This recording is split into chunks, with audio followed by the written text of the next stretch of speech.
Do you want to improve your English listening skills while using an interesting TED Talk? Well, you've come to the right place.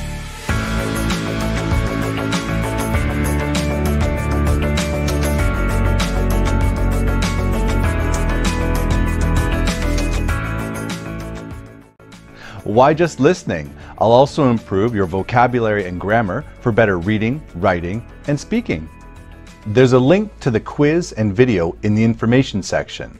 And then in that form is the short TED Talk for this lesson.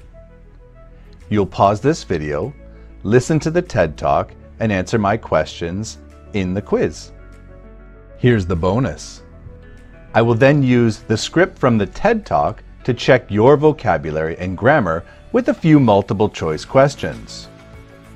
I will then give you the answers with examples to help your speaking and writing.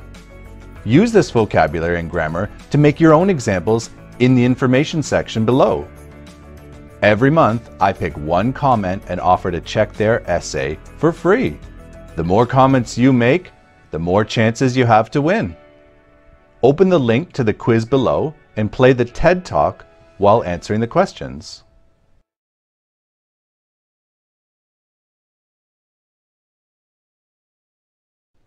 Now, let's check those answers. Let's check those answers. If you're looking at this screen and you have not done the quiz, please do so now. It's in the information section. It's the link at the very top. You can try and then come back here and I'll show you the answers. For question 1, which can correctly be inferred about speaking hesitations? Well, the answer is it happens a lot. Let's go check that out. So if we go here, we can see, however, none of this controversy has made these so-called disfluencies less common. So it still happens a lot. If you read everything around it, if you pause the video, you can see that this is the main point, and that's the answer for number 1. For question number 2, in speaking, hesitation words can, well, it's number 1. They can carry important, subtle meaning. Let's check that out. So here we are. Tone of voice, the relationship between speakers and expectation of where a conversation will go, can imbue even words that seem like filler with vital information. So this word imbue, it means, to give emphasis, and again, they seem like filler, but they actually have vital information. So according to the speaker, they are absolutely important. For the next question, which is not true about the benefits of hesitation? Well, which is not true, they are understood the same across most cultures. Actually, the article, it lists the next 3, or I should say the listening. They mention these 3, and they're not actually understood. So yeah, that one's not true. Different cultures have different ways of interpreting them. You can read this at your leisure if you want to pause it now, but they do list the other 3. They don't mention that one as, being true, that, everyone has the same filler words and they have the same meaning across cultures.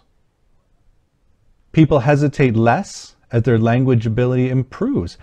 Well, that seems like a true, but actually it's false. Okay, let's go look at that now. So down here, contrary to popular belief, the use of filled pauses doesn't decrease with the mastery of a language.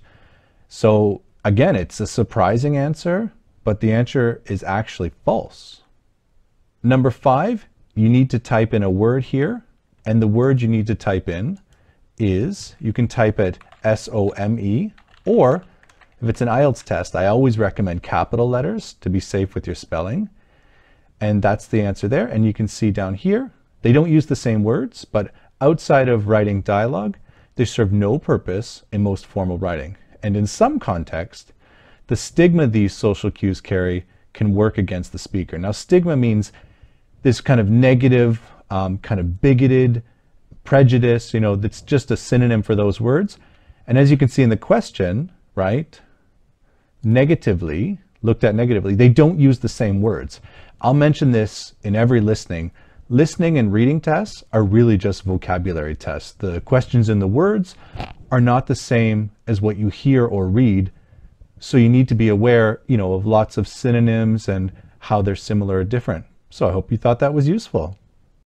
Let's move on to check your vocabulary and grammar and help you improve in all areas.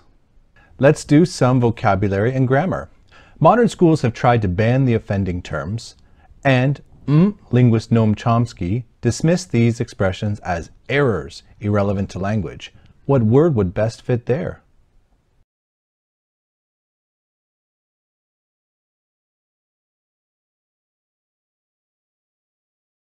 Well, renowned would fit the best. If you said famous, that's still quite good, but renowned is someone who's famous all over the world. Here's my example. I would like to be a renowned scientist one day. Now there's a lot of other examples, and I'd love to see yours in the information section below, but it's basically renowned and then occupation. Again, share yours in the comments below. Historically, these speech components had been lumped into the broader bucket of disfluencies, linguistic fillers which useful speech.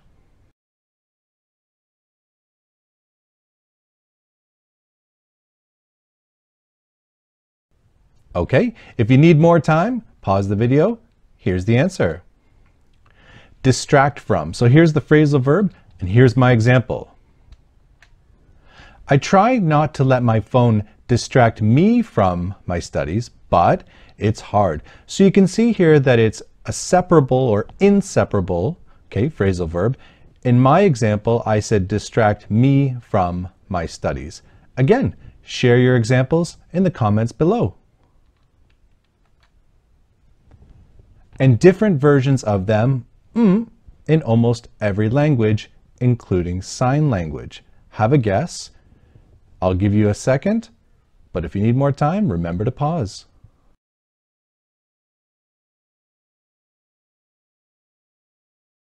Okay, here comes my answer. Pause now if you want more time. Can be found. So here's a grammatical expression, and it is passive. Here's my example. In almost any country, people willing to steal for a living can be found. So this isn't the most positive example, and it does have a more formal feeling, and that's why we use passive voice, is to express something more formally. Again, share your examples below. A written word might have multiple definitions. We can usually determine its intended meaning through context. Which word goes at the beginning? I'll give you a hint. It's a linking word.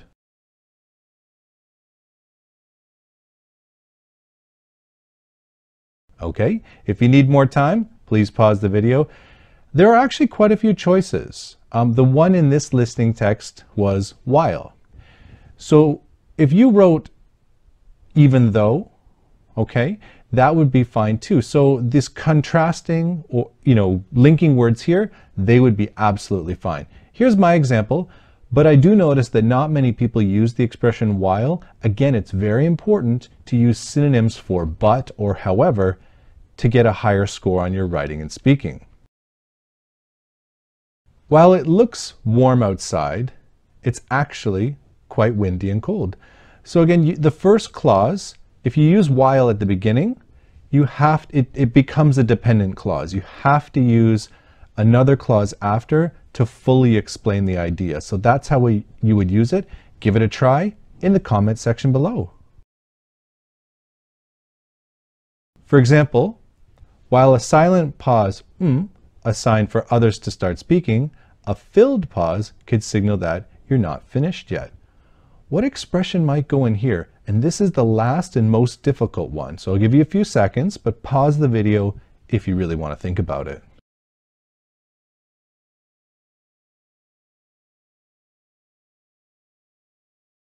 Okay, the answer is might be interpreted as. So you can see this is a expression that, it's quite long, there's 4 words.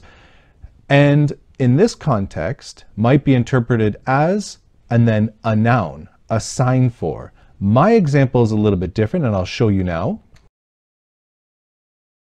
What might be interpreted as polite in one culture could be perceived as rude in another. So you can see my example, I've used an adjective, what might be interpreted as polite. In the example from the listening text, you can see that it's a noun phrase after, so you can use it in different ways. Thank you for watching this video. Please subscribe and like it for so much more. And if you'd like more videos that help you improve your English in a fun way, check out these videos. And I wish you the best of luck with your English improvement.